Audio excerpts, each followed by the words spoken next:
네, 안녕하십니까? 혹시 모르니까 물 좀 갖다 주실래요? 침이 나면 또.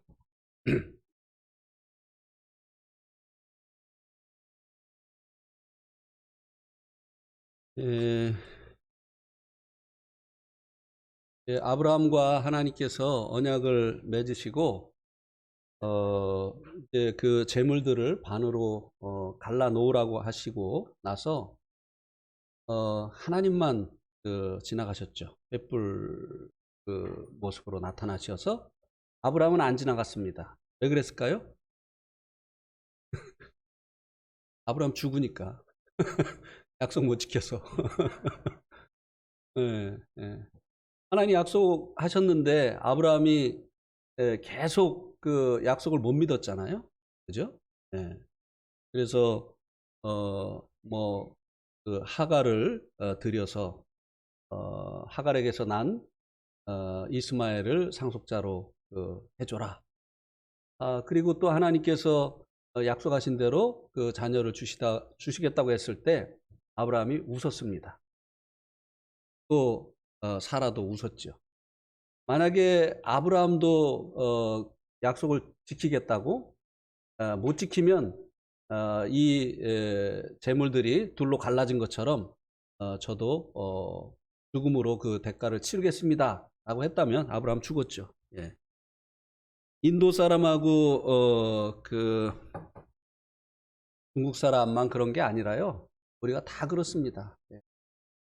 잊어버렸다고 하고 난 그때 그렇게 이해하지 않았다고 하고, 예. 언제 그랬냐고 이렇게 하고 그러지 않습니까? 우리가 예. 믿을 수 없어요. 사람들은. 예. 오늘은 마태복음 13장 44절에서 준비는 52절까지 했는데 52절까지 하면 너무 시간이 많이 걸릴 것 같아서 44절에서 46절까지만 일단 보겠습니다.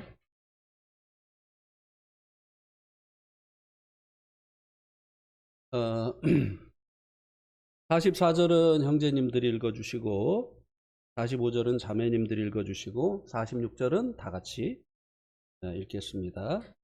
시작. 천국은 마치 밭에 감추인 보화와 같으니 사람이 이를 발견한 후 숨겨두고 기뻐하며 돌아가서 자기의 소유를 다 팔아 그 밭을 사느니라.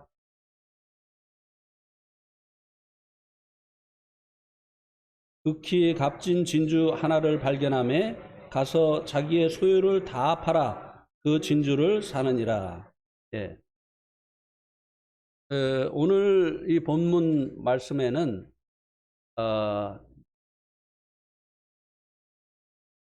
네 번째 그리고 다섯 번째 비유가 나옵니다. 천국에 관한 비유죠.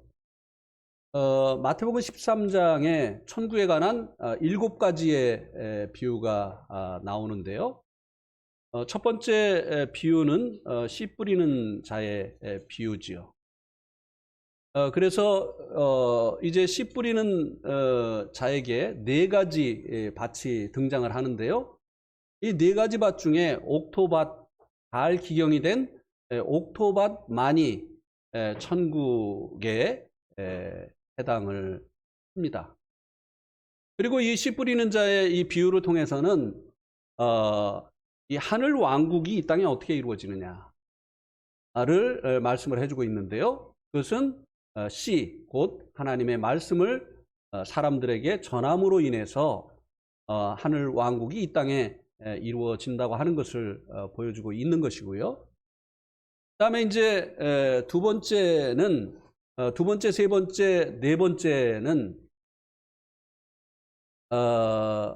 이제 두 번째, 세 번째, 네 번째 이 하늘 왕국이 이루어지는 것을 이제 방해하는 사탄의 방해에 대해서 말씀을 해주는데요. 두 번째는 가라지의 비유지요. 하늘 왕국이 이루어지는 일을 사탄이 진짜와 비슷한 가라지를 뿌려 놓음으로 인해서 방해를 한다고 말씀을 해주고 있고요. 그다음에 이제 세 번째하고 네 번째는 겨자씨의 비유, 그리고 누룩의 비유죠. 이것을 통해서는 사단이 이제 이 하늘 왕국을 비정상적으로 팽창하도록 하는 일을 통해서 이 하나님의 나라가 이 땅에 세워지는 것을 방해를 하는 것을 말씀을 해주고 있습니다. 가루 서말은 문제가 없었죠. 또 겨자씨 자체도 문제가 없었습니다. 그런데 이 가루 서말에 여자가 누룩을 넣음으로 인해서 급격하게 온 덩이가 이 팽창을 하게 되어지는 그런 이제 결과가 나타나게 되어졌는데요.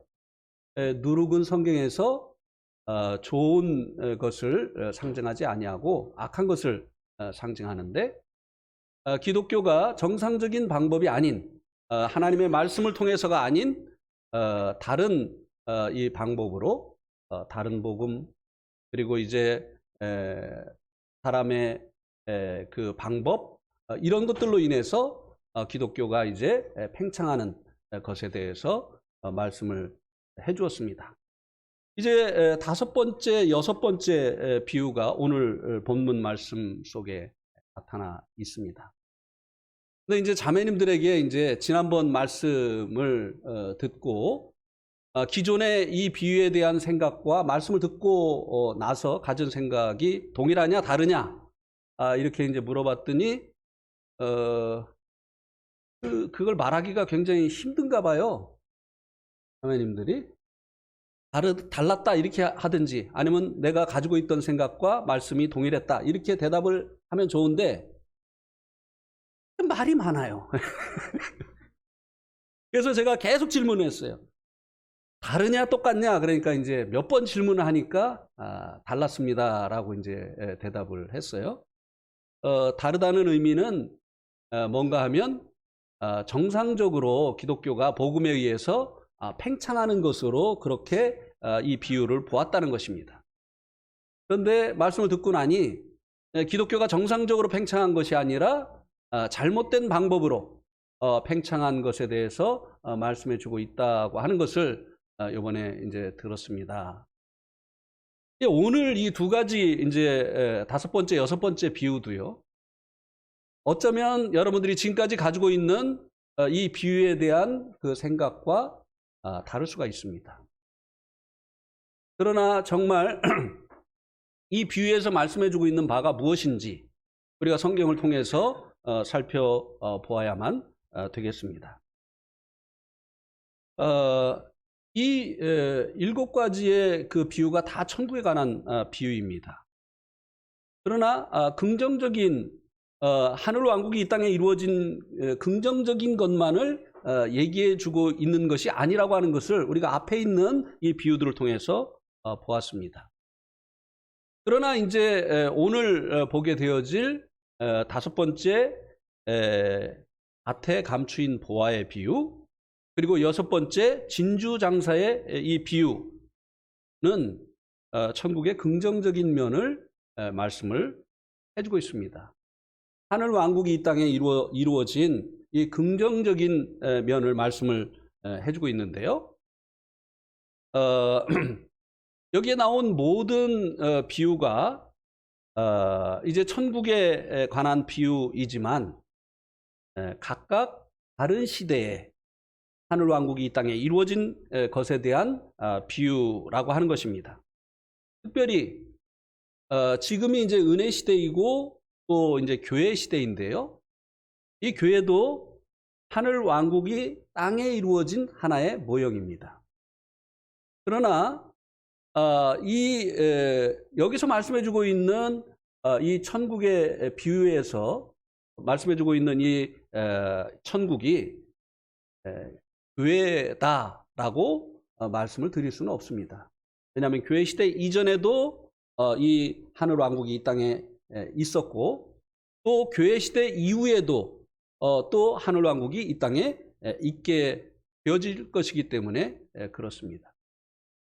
특별히 이제 이 다섯 번째 비유인 밭에 감추인 보화의 이 비유는 이제 교회 시대가 끝나고 나타나게 되어질 이 땅에 나타나게 되어질 하늘 왕국에 대해서 말씀해 주고 있는 것입니다.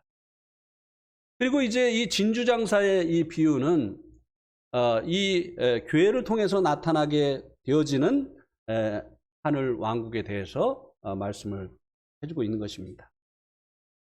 자, 44절에 보면 밭에 감추인 이 보화의 비유에 대해서 말씀을 해주고 있는데요. 이 비유를 풀 수 있는 키워드가 있습니다. 핵심되는 단어가 있어요. 그것이 뭔가 하면은 밭에, 그리고 감추인, 그리고 이 보화, 이 세 단어가 이 비유를 이해하는 키워드라고 말씀을 드릴 수가 있습니다. 이 단어들을 우리가 잘 성경적으로 이해를 하게 될 때 이 비유가 무엇을 말씀해 주고 있는가라고 하는 것을 우리가 이해할 수 있게 되는데요. 이 보화를 먼저 보면요. 이 보화는 이스라엘을 상징합니다. 그러면 출애굽기 39장 8절을 한번 보시겠습니다. 출애굽기 39장 8절.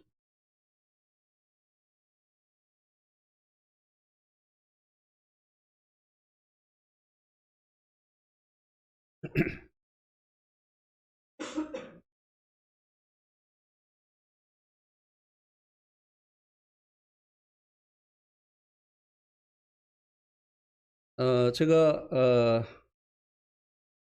14절까지 봉독해 드리겠습니다.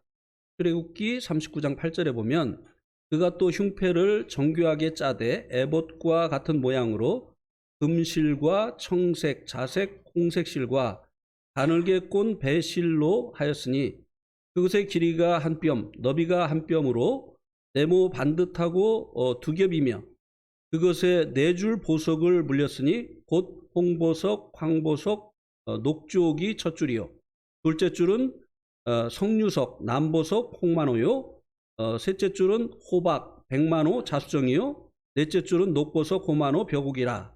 다 금태에 물렸으니 이 보석들은 이스라엘의 아들들의 이름, 곧 그들의 이름대로 열둘이라. 도장을 새김같이 그 12지파의 각 이름을 새겼으며. 자, 여기 제사장의 그 복장 중에 흉패에 관한 말씀입니다. 그 말씀이 나와 있는데요. 가슴에 다는 이 흉패에 12보석을 물리라고 말씀해 주고 있지 않습니까? 그래서 이제 한 줄에 3개씩 해서 4줄을 이 각종 보석으로 이 흉패에 물리라고 말씀해 주고 있는데, 이 각 보석에 이스라엘 12지파의 이름을 새기라고 했습니다. 이것은 이 대제사장인 이 아론이 하나님 앞에 나갈 때 이스라엘을 대표해서 나간다고 하는 것을 의미하는 것이죠. 그래서 여기 이 말씀을 통해서 하나님 앞에 이스라엘은 이런 보석과 같은 존재라고 하는 것을 말씀해 주고 있는 것입니다. 그래서 여기 밭에 감추인 이 보화에서 말씀해 주고 있는 이 보화는 이스라엘을 말씀해 주고 있는 것입니다. 시편 135편 4절 말씀도 한번 보면,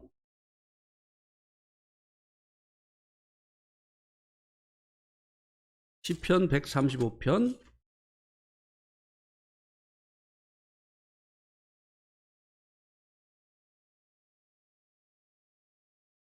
4절, 우리 한번 같이 읽어보겠습니다. 시편 135편 4절 시작. 여호와께서 자기를 위하여 야곱 곧 이스라엘을 자기의 특별한 소유로 택하셨음이로다. 예. 하나님께 이스라엘은 이제 사실 이스라엘뿐만 아니라 온 세상이 다 하나님의 소유지요. 그죠? 예. 하나님이 지으셨으니까 다 그들에 대한 권리가 하나님께 있는 것이죠. 그런데 이스라엘은 그 대제사장의 흉패에 물린 이 보석들처럼 하나님에게 있어서 특별한 소유라고 하는 것이에요. 그와 같은 존재가 바로 이스라엘이라고 하는 것입니다. 그래서 이제 요한복음 4장에 예수님께서 예배에 대해서 사마리아 수가성 여인에게 말씀을 하실 때 사마리아 사람들 너희는 알지 못하는 것을 예배하고 이제 우리 유대인들은 아는 것을 예배한다. 이스라엘 사람들처럼 하나님을 경험한 또 하나님의 돌보심과 그 특별하신 은혜를 받은 민족이 없습니다. 그래서 이제 이 성경을 통해서 이스라엘은 하나님 앞에 정말 이 보석과 같이 특별한 소유였다라고 하는 것을 우리들이 알 수 있게 되죠. 이 보화는 그래서 이스라엘을 상징하는 것이고요. 그 다음에 이제 이 보화가 밭해라고 말씀해 주고 있는데요. 이 밭은 세상을 의미하는 것입니다. 이 이스라엘이 하나님 나라가 되어지는 일이 밭에서 이루어진다고 하는 것입니다. 세상에서 이루어진다고 하는 것입니다. 그런데 밭에 어떻게 됐다고 말씀해 주고 있습니까? 밭에 감추어져 있다라고 말씀해 주고 있는데요. 이것이 또 이 비유를 이해하는 키워드가 되는데요. 밭에 이제 감추어져 있다. 그러니까 이 이스라엘이 하늘 왕국이 땅에 이루어지는 이 일은 현재는 감춰져 있어서 드러나지 않고 있다고 하는 것입니다. 이스라엘이 하나님이 다스리시는 땅에 있는 하늘 왕국이 되어지는 이 일은 아직까지는 세상에 드러나지 않은 세상에 감추어져 있는 일이다라고 하는 것을 이 보화가 밭에 감추어져 있다라고 하는 이 말씀이 우리들에게 알려주고 있다고 하는 것입니다. 그러면 이스라엘이 이제 땅에 이루어지는 하늘 왕국이 되어질 그때가 언제냐라고 하는 것입니다. 지금은 드러나지 않고 있다고 한다면 이것이 드러날 때가 언제냐? 이스라엘은 아직까지도 회개하지 않고 있습니다. 그렇죠? 예수님을 아직까지도 이스라엘 사람들은 메시아로 인정하지 않고 있습니다. 그가 십자가에 죽은 것은 자기 죄 때문이다. 어떻게 사람이 하나님의 아들이라고 하냐? 이것은 하나님을 모독한 것이다. 죽어도 마땅한 죄를 졌기 때문에 죽은 것이다 라고 지금까지 이스라엘 백성들은 그렇게 생각하고 그렇게 말하고 있습니다. 근데 이 이스라엘이 이제 회개하는 때가 온다고 말씀해 주고 있죠. 예언해 주고 있죠. 스가랴서 12장 10절 말씀을 한번 보시기 바랍니다.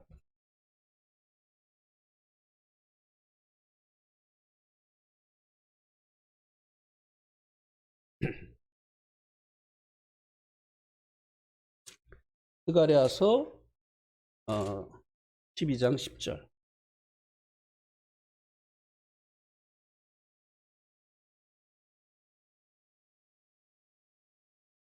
여기에 보면 내가 다윗의 집과 예루살렘 주민에게 은총과 간구하는 심령을 부어주리니 그들이 그 찌른 바 그를 바라보고 그를 위하여 애통하기를 독자를 위하여 애통하듯 하며 그를 위하여 통곡하기를 장자를 위하여 애통하듯 하리로다. 그들이 예수님이 이제 십자가에 달려서 돌아가실 때 마땅한 것이라고 했어요. 근데 어느 날 이제 이 주님이 이 돌아가신 것에 대해서 그들이 애통하게 되어질 날이 이르게 되어질 것이라고 스가랴서 12장 10절에서 예언을 해주고 있습니다. 그리고 나서 이제 어떤 일이 또 있게 되어질 것이라고 말씀해 주고 있느냐 하면 13장 1절에 보면 그날에 죄와 더러움을 씻는 셈이 다윗의 족속과 예루살렘 주민을 위하여 열리리라. 그들이 이제 회개하고 이제 그 예수님의 그 흘리신 피의 혜택을 입음으로 인해서 그들이 죄와 더러움을 씻는 이런 일들이 일어나게 되어질 것이라고 예언을 해주고 있습니다.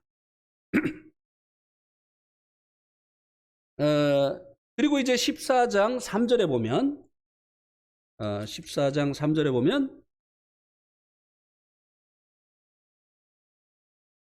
그때 여호와께서 나아가사 그 이방 나라들을 치시되 이왕의 전쟁 날에 싸운 것 같이 하시리라. 이제 주님께서 이것은 이제 강림하시어서 이방 나라들과 이스라엘을 위해서 싸우실 것을 말씀을 해주고 있습니다. 이것에 대해서 이제 계시록 19장 11절부터 말씀을 해주고 있는데요. 한번 보시기 바랍니다. 계시록 19장 11절부터 보면 또 내가 하늘이 열린 것을 보니 보라 백마와 그것을 탄 자가 있으니 그 이름은 충신과 진실이라. 그가 공의로 심판하며 싸우더라. 그 눈은 불꽃 같고 그 머리에는 많은 관들이 있고 그 이름을 쓴 것이 하나가 있으니 자기밖에 아는 자가 없고 또 그가 피 뿌린 옷을 입었는데 그 이름은 하나님의 말씀이라 칭하더라. 하늘에 있는 군대들이 희고 깨끗한 세마포 옷을 입고 백마를 타고 그를 따르더라. 그의 입에서 예리한 검이 나오니 그것으로 만국을 치겠고 친히 그들을 철창으로 다스리며 또 친히 하나님 곧 전능하신 이의 맹렬한 진노의 포도주를 밟겠고 그 옷과 그 다리에 이름을 쓴 것이 있으니 만왕의 왕이요 만주의 주라 하더라. 그래서 이제 19절에 보면요. 또 내가 보면 큰 짐승과 땅의 임금들과 그들의 군대들이 모여 그 말 탄 자와 그의 군대와 더불어 전쟁을 일으키다가 짐승이 잡히고 그 앞에서 표적을 행하던 거짓 선지자도 함께 잡혔으니 이는 짐승의 표를 받고 그 우상에게 경배하던 자들을 표적으로 미혹하던 자라. 이 둘이 산채로 유황불로 못에 던지우니 그 나머지는 말 탄 자의 입으로부터 나오는 검의 죽음에 모든 새가 그들의 살로 배불리더라. 예, 이제 환란의 7년 환란의 마지막 때에 일어나는 일 중에 하나를 말씀해 주고 있습니다. 그것은 뭐냐 하면은 예수님께서 강림을 하시는 거예요. 그러면서 이제 이 짐승과 적그리스도 이 짐승과 그리고 그에게 속한 자들과 전쟁을 하시는 것입니다. 이때 이스라엘 백성들은요, 이 다른 짐승이 그 다니엘서 9장에서 예언해주고 있는 것처럼 예루살렘 그 성전에 적그리스도의 우상을 세우고 그리고 그에게 경배하라고 요구를 하죠. 그런데 이때 14만 4천 유대인 전도자들의 전도를 받은 이제 구원받은 성도들, 환란 시대 때 구원받은 성도들, 그리고 우상 숭배를 금하고 있는 이스라엘 백성들이 그것을 거절을 합니다. 그래서 공공의 적이 되죠. 이 7년 환란 때 세상의 통치자는 적그리스도예요. 그리고 그가 통치 수단으로 이제 666표를 활용을 하게 되죠. 이 표가 없으면 손이나 이마에 이 표를 받지 아니하면 사지도 팔지도 못하게 하는 이런 조치를 취하게 되기 때문에 모든 사람들이 먹고 살기 위해서 그의 통치 안으로 들어가게 됩니다. 그런데 유대인들 그리고 이제 전도받고 예수님을 뒤늦게 믿은 환란 때 구원받은 이 성도들이 이것을 거절하게 돼서 공공의 이제 적이 되어지는 것이죠. 그래서 환란으로 인해서 일어나는 여러 가지 그 이 재난들로 인한 고통도 이 환란 시대 때 견딜 수 없는데, 이 환란 시대 때 세상의 통치자인 이 적그리스도에게 적이 되어서 이제 핍박을 받는 것이죠. 근데 마지막 때 예수님이 강림하셔서 그들 편에 서서 그들을 위해서 싸워주시는 거예요. 그때야 비로소 자기들이 지금까지 죽어 마땅하다고 했었던 그 그리스도가, 예수님이 참으로 하나님이 약속하신 그리스도인 것을 뒤늦게 깨닫고 통곡을 하게 되어지는 것입니다. 우리는 지금까지 그분을 그렇게 거절했는데, 그렇게 미워했는데, 그분은 우리를 위해서 싸워주시는구나. 우리를 적그리스도의 이 핍박으로부터 건져주시는구나. 이렇게 하면서 이스라엘 사람들이 민족적으로 회개하는 이런 일들이 환란의 마지막 때에 일어난다고 하는 것입니다. 그래서 그들이 드디어 주님의 피로 죄사함을 받는 이런 일들이 일어나게 되어질 것을 스가랴서에서 예언을 했고, 이 계시록 말씀이 그것을 말씀해 주고 있는 것입니다. 그래서 이제 이 이스라엘 사람들이 중심이 되는 메시아 왕국이 환란이 끝나고 시작이 되어지는 거예요. 예수님께서 그 전에 이 땅에 이제 초림하실 때는 어린 양으로 오셨죠. 그래서 요한복음 1장 29절에 보면 요한이 예수님이 자기에게로 나오심을 보고 보라, 세상 죄를 지고 가는 하나님의 어린 양이로다. 주님이 초림하신 것은요, 이제 세상 죄를 짊어지시고 희생 제물처럼 죄값을 치르시기 위해서 돌아가시기 위해서 오신 것입니다. 그러나 이제 주님께서 재림하실 때는요, 영광의 왕으로 오시는 거예요. 심판자로 오시는 거예요. 그래서 이제 주님을 대적하는 이 모든 대적자들을 주님께서 다 이제 심판을 하시고, 그리고 이제 회개한 이스라엘과, 그리고 이제 뒤늦게 주님을 믿은 이 성도들을 중심으로 환란이 끝난 후에 주님 다스리는 하늘 왕국, 천년 왕국을 이 땅에 이루게 되어진다고 하는 것입니다. 이것이 바로 감추어졌던 이 보화, 이스라엘이 이제 주님 왕국이 되어지는, 감춰졌다가 다시 드러나게 되어지는 그것을 말씀해 주고 있는 것이라고 하는 것입니다. 이스라엘이 하늘 왕국이 되어지는, 주님의 그 통치를 받게 되어지는 이 일은 이 은혜 시대 때는 감추어져 있다가 이제 주님께서 영광의 왕으로 오시게 될 때 이제 드러나게 되어질 것이라고 하는 것을 이 비유가 보여주고 있는 것입니다. 그래서 지금까지도 이스라엘 사람들은요, 그렇게 예수 믿는 사람들을 미워하고 싫어해요. 지금까지 그렇게 합니다.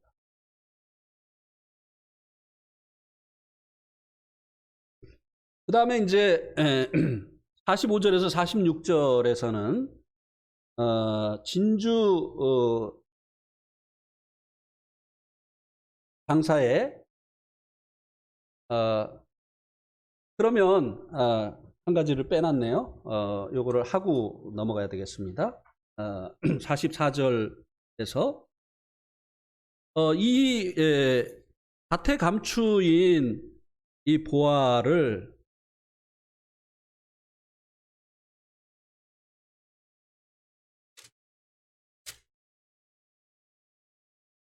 발견한 후에 기뻐하며 돌아가서 자기 소유를 다 팔아 그 밭을 샀다고 했습니다. 우리가 하나님 나라를 그 소유하기 위해서 우리의 것을 이제 투자해서 하나님 나라를 한 것이 아니죠. 아무도 사람 편에서 하나님 나라를 자기의 어떤 선한 행위를 값주고 살 수가 없습니다. 우리가 잘 알고 있는 것처럼 에베소서 2장 8절 9절에 보면 너희가 그 은혜를 인하여 믿음으로 말미암아 구원을 얻었나니 이것이 너에게서 난 것이 아니고 하나님의 뭐라고요? 선물이다. 행위로 말미암지 않았나니 이는 누구든지 자랑치 못하게 하려 함이다. 사람 편에서 하나님의 나라를 선행을 통해서 사는 것이 아니라고 하는 것입니다. 그러면 이 밭에 감추어진 이 보화를 보고 기뻐해서 자기 소유를 다 팔아서 그 밭을 산 이 사람은 누구를 상징하느냐고 하는 것입니다. 바로 주님이시죠. 주님께서 이제 이스라엘도 주님의 그 생명의 피로 값주고 사신 것을 의미를 하는 것입니다.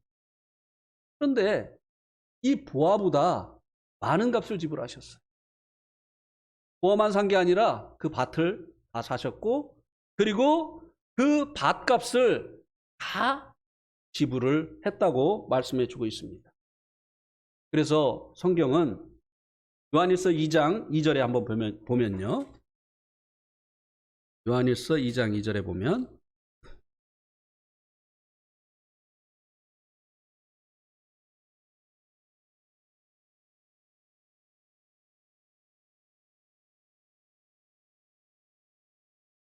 그는 우리 죄를 위한 화목제물이니 우리만 위할 뿐이 아니요 온 세상의 죄를 위하심이라.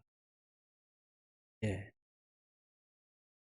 주님께서 여기 요한이 이제 기록해 놓은 대로 우리 화목제물이 되셨는데 죄들을 위한 화목제물이 되셨는데 우리만 위하실 뿐만 아니라 온 세상의 죄들을 위하셨다. 이렇게 말씀해 주고 있습니다.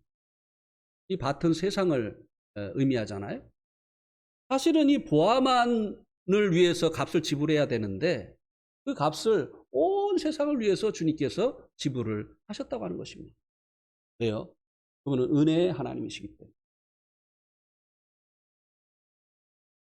그래서 이 이스라엘도 자기들의 그 노력, 자기들의 그 행위의 대가로 하나님의 나라가 되어진 것이 아니라, 하나님의 나라를 소유한 것이 아니라, 또 하나님 나라의 백성이 되어진 것이 아니라 주님의 그들을 사기 위해서 대가를 지불하신, 자기의 생명의 그 피로 지불하신 이 은혜로 말미암아 그들이 하나님의 그 왕국이 되어졌다고 하는 것입니다.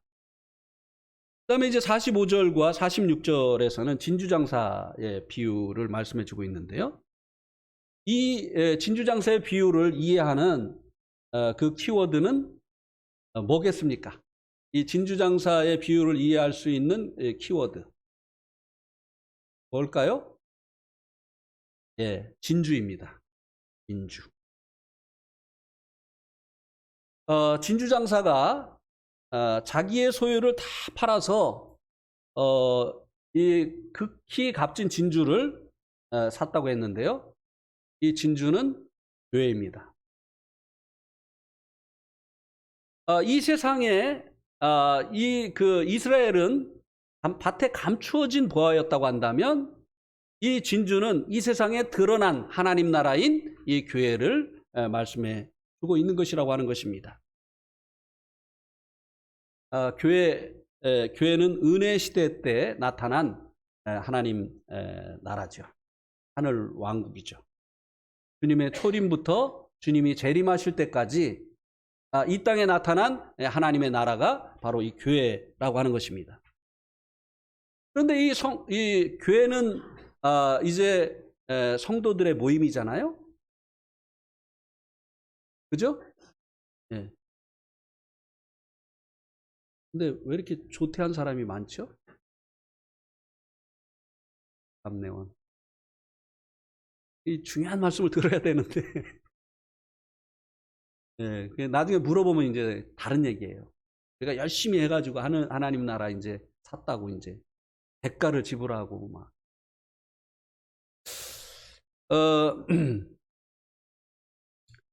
사도행전 20장 28절에 보면요. 사도행전 20장 28절.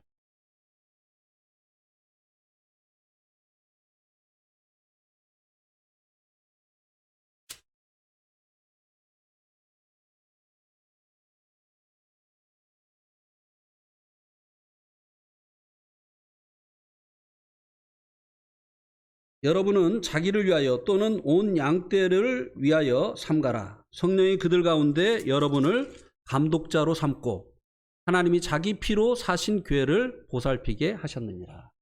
교회를 뭘로 사셨다고요? 네, 자기 피로. 하나님이 자기의 피로.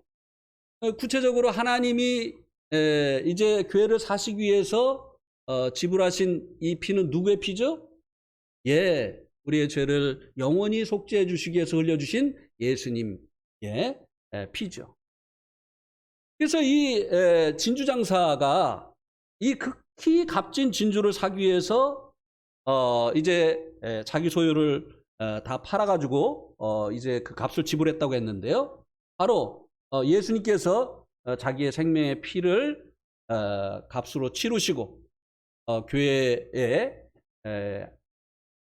지체가 되어지는 교회의 산돌이 되어지는 이 성도 한 사람 한 사람을 사셨다고 하는 것입니다.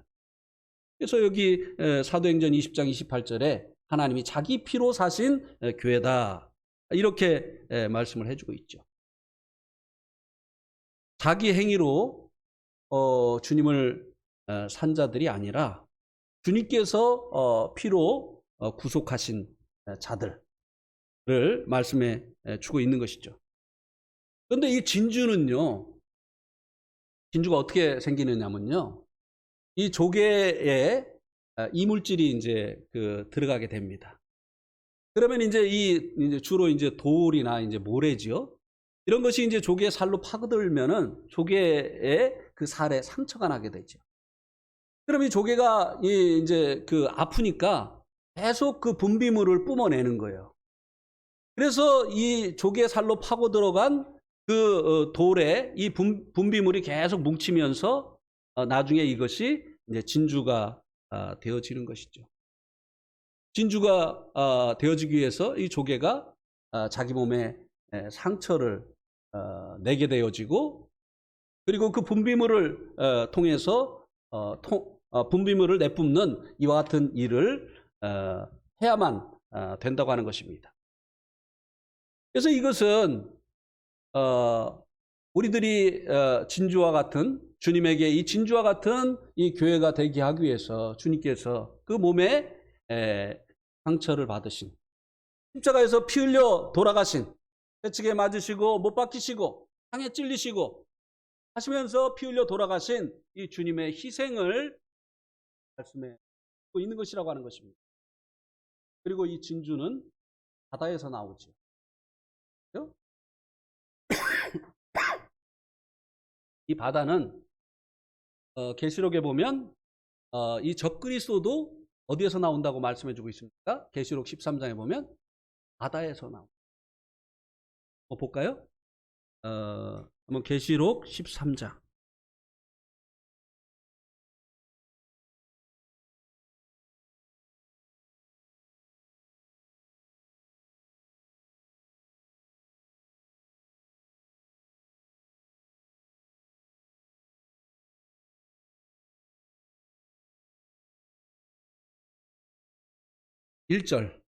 계시록 13장 1절에 보면 내가 보니 바다에서 한 짐승이 나오는데, 됐죠?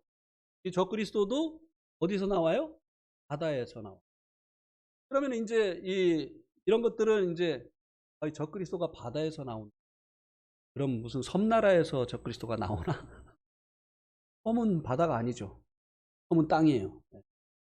그러면 이제 이것은 상징인데 무엇을 이 바다라고 계시록에서 말씀해 주고 있느냐를 우리가 이제 봐야 되는데요.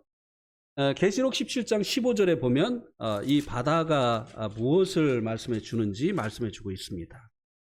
계시록 17장 15절.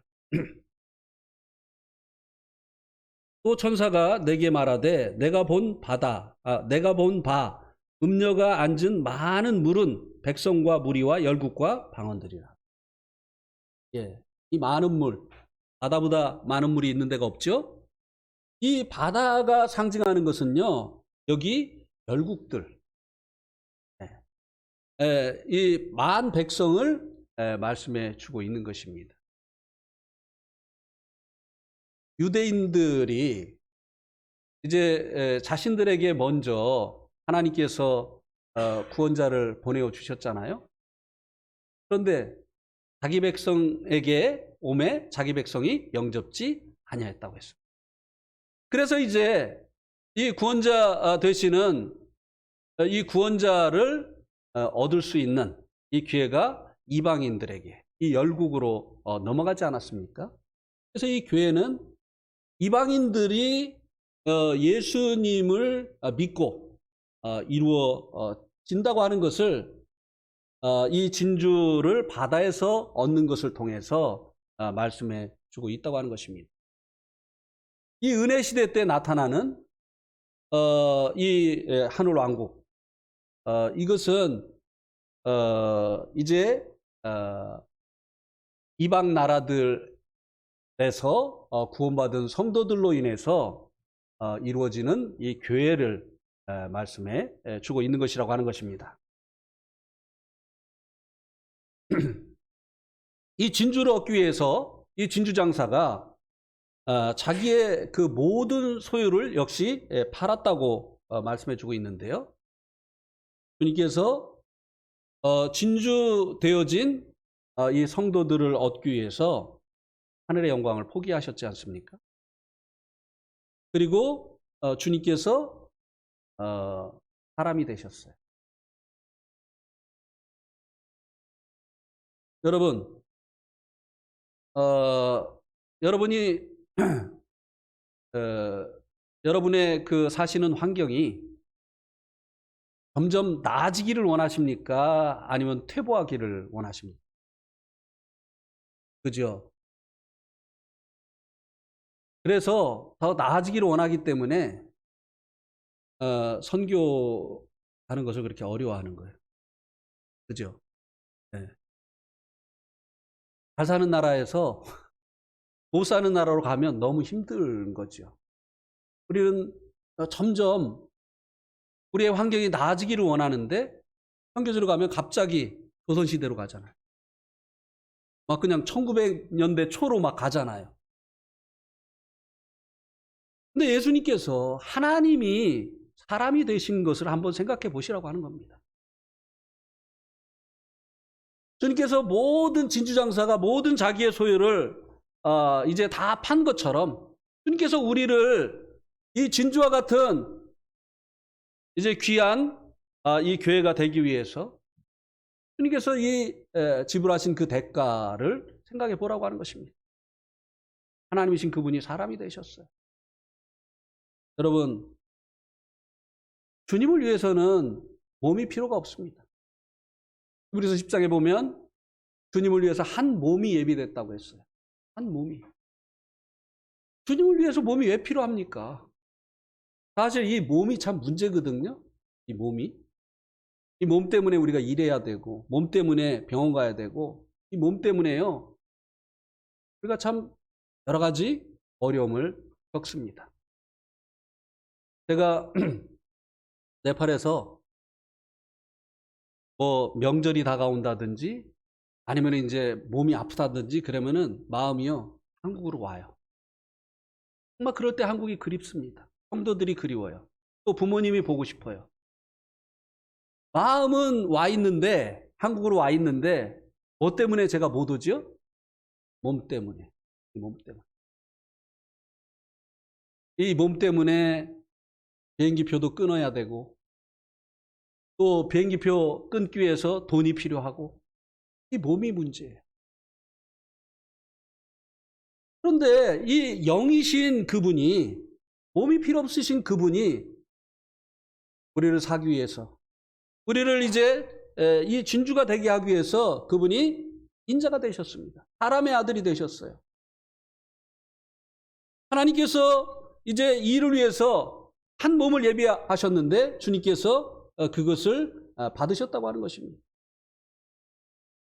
주님은 이제 그때로부터 이 몸 속에서 이제 하나의 이 몸은요 감옥과 같은 것이에요.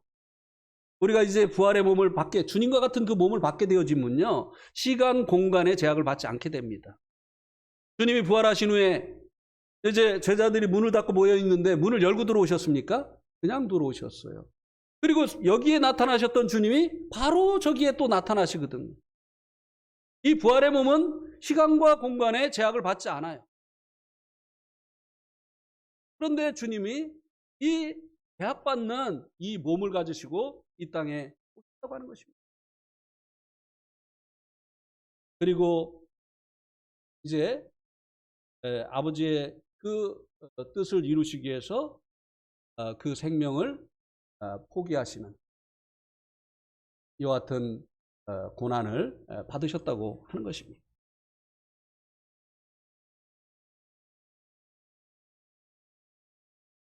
오늘 제가 이제 히브리서 그 말씀을 읽으면서 12장 말씀을 읽으면서 아벨의 피보다 더 낫게 말하는 피라고 하는 구절을 읽었죠. 아벨의 피는 자기의 그 죽음을 신원해 달라고 하는 것을 말했습니다. 그런데 우리 주님의 피는 무엇을 말했죠? 나 억울합니다. 주님은 정말 억울한 죽음을 당하셨잖아요. 하나님의 아들이심이 분명한데 사람들이 오해를 해서 어떻게 사람이 하나님의 아들이라고 하느냐, 이것은 하나님을 모독하는 것이다 해서 신성 모독죄로 예수님을 십자가에 못 박았잖아요. 그리고 또 신성 모독죄는 로마에서는 사형에 해당하지 않으니까 죄명을 바꿨잖아요. 그가 유대인의 왕이라고 했다. 이건 뭐예요? 반역죄. 로마에서도 사형에 해당하는 이 죄로 바꿨잖아요. 그러나 주님은 정말 유대인의 왕이었습니다. 만주의 주예요. 만왕의 왕이십니다. 그래서 주님은 억울한 죽음을 당하셨어요. 그러니까 주님의 피는 나는 억울합니다. 나의 억울함을 풀어주십시오. 이렇게 말해야 되는데 아벨처럼 그렇게 주님의 피를 말하지 않는다고 하는 것입니다. 주님의 피는 오히려 자신을 오해해서 십자가에 못 박은 그들의 죄를 용서해달라고 그렇게 말하고 있기 때문에 아벨의 피보다 더 나은 것을 말씀해 주십니다. 주님께서 자기의 모든 그 소유를 팔아서 이 진주를 산 것처럼 주님의 생명까지도 우리들을 이 교회의 한 부분이 되게 하시려고 되어 주셨다고 하는 것입니다.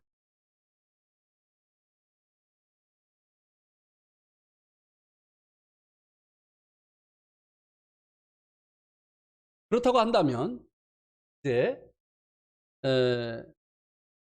주님께서 이 교회를 이렇게 진주처럼 귀히 여기시고 자기의 모든 것을 다 투자하셨다고 한다면 우리는 어떻게 해야 되느냐? 우리는 이 교회를 위해서 어떠한 태도를 취해야 하느냐고 하는 것입니다. 사도 바울은 어떻게 했습니까? 우리 한번 데살로니가전서 2장 8절 말씀.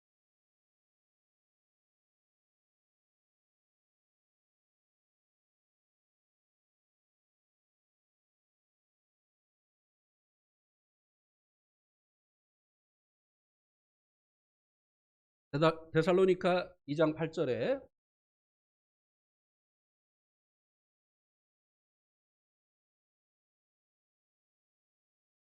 우리가 이같이 너희를 사모하여 하나님의 복음뿐 아니라 우리의 목숨까지도 너희에게 주기를 기뻐함은 너희가 우리의 사랑하는 자 사도 바울이 이 데살로니가 성도들을 사모하여서 복음을 전해 주었죠. 그런데 이 복음만 전해 준 게 아니라 자신들의 그 목숨까지도 이 데살로니카에 있는 성도들을 위해서 주기를 기뻐했다고 말씀해 주고 있습니다. 왜냐하면 그들을 사랑하기 때문에. 실제적으로 이 데살로니카 사람들은 우상을 섬기던 사람이었어요. 우상을 자기들의 하나님으로 섬기는 사람들에게 가서 그 우상은 아무것도 아니다. 너희들의 참 하나님은 이제 예수 그리스도시다. 이렇게 말하는 것은요, 목숨을 걸어야 되는 일이에요. 왜 중동에서 복음을 전하는 사람들이 핍박을 당하고 또 그 목숨을 때로는 잃어버리는 일을 당하게 되어집니까? 알라가 아니라고 말하니까. 자기들이 하나님으로 믿고 있는 그가 하나님이 아니고 이제 성경의 하나님, 예수 그리스도를 통해서 나타나신 그 하나님, 그분이 하나님이라고 말하니까 그들이 핍박하고 심지어는 이제 생명을 빼앗기도 하는 것이죠.